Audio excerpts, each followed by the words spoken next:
Welcome to our series, Questions and Answers for a World in Crisis. And today's subject, a very important one, Children, Part 1. From the Mother. In children, the psychic is often very much on the surface, and it makes them peaceful and happy. As one grows up, the vital and the mind develop and take on more importance, and then the troubles and sorrows begin. In the child, the psychic life is not veiled by the mental life. Because the child is not fully molded, he has a great capacity for growth and is able to progress with sufficient plasticity. Question to the mother. I would like to know about the childlike path that can be taken in this yoga. Mother. The childlike path is one of unquestioning trust, total dependence, unreserved surrender. Question. Do you think that it would be good for me to take the childlike path? Mother. The childlike path is always better. But it is not so easy, for it must be taken spontaneously and in all sincerity. As the mind develops, the simple and pure sincerity of the child disappears.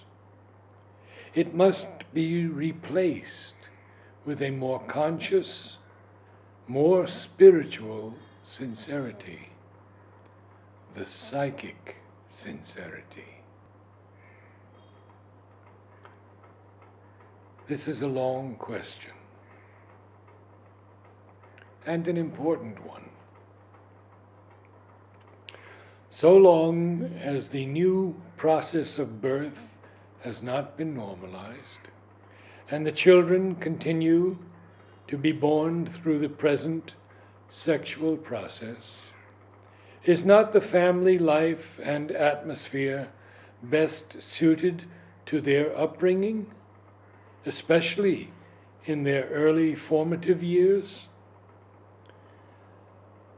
The other alternative is to provide for their care and upbringing through some other agency, like the state nurseries, as was advocated by some communist thinkers.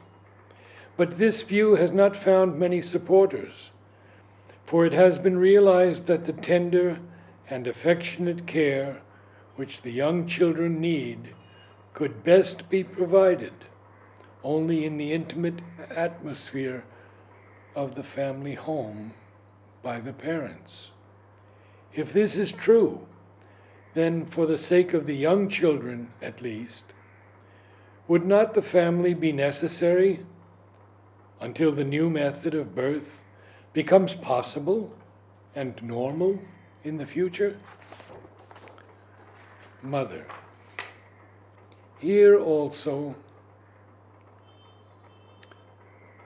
both things must be equally admitted and practiced. There are many cases in which it would be a blessing for the baby to be separated from his parents. A minimum of rules, a maximum of freedom. All possibilities must have equal scope for manifestation. Then humanity will progress more rapidly.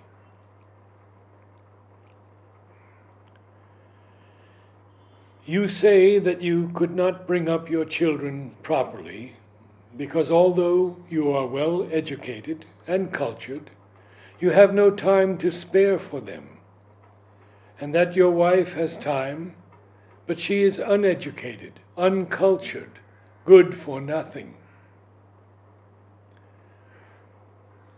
Will you tell me who is responsible for her condition?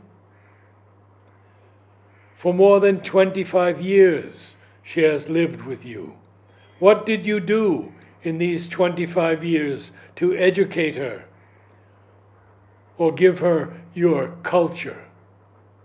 Absolutely nothing. Even the idea did not occur to you. You never thought that even if you had given her 1 hour daily for her education, it would have made a big difference in 25 years. For you, she existed only as a machine to look after your comforts and produce your children. You could not take her into your confidence. You could not do anything for her improvement. But there you stand with all your vanity, blaming her for being uneducated and uncultured. I hold you responsible for all her shortcomings. You want your children to do as you bid. What do you know of truth?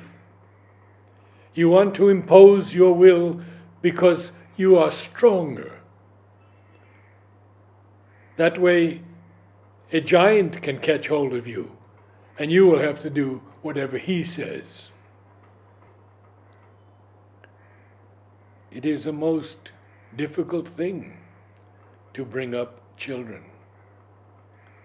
I have not seen many parents who can do the proper thing.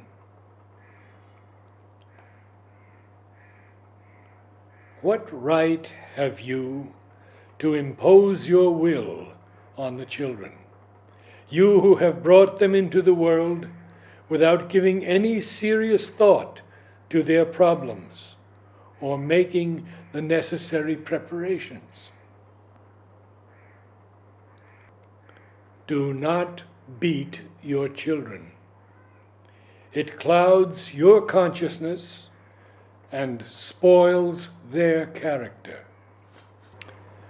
The teacher must find out the category to which each of the children in his care belongs.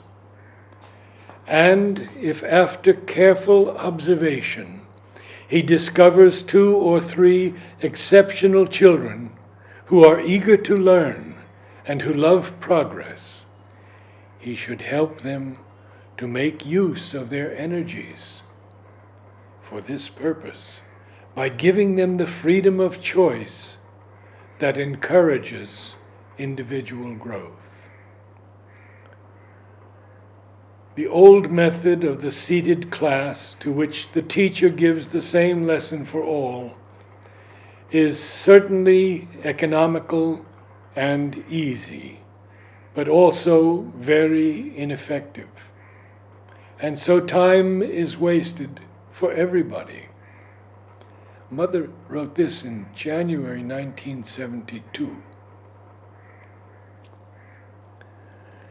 I said we should give freedom of choice to exceptional children because for them it is absolutely indispensable if we truly want to help them to develop fully. Of course, this freedom of choice can be given to all the children, and after all, it is a good way to find their true nature. But most of them will prove to be lazy and not very interested in studies. But, on the other hand, they may be skillful with their hands and be willing to learn to make things. This too should be encouraged. In this way, the children will find their true place in society and will be prepared to fulfill it when they grow up. If the children could see the different kinds of work they can do, the inclination to do one thing or another would awaken, and it would become as interesting as a game for them, if they are really intelligent. What is important is to give the children the chance to see and judge for themselves. Mother, from 7 to what age? One could say about 18. It depends on the case.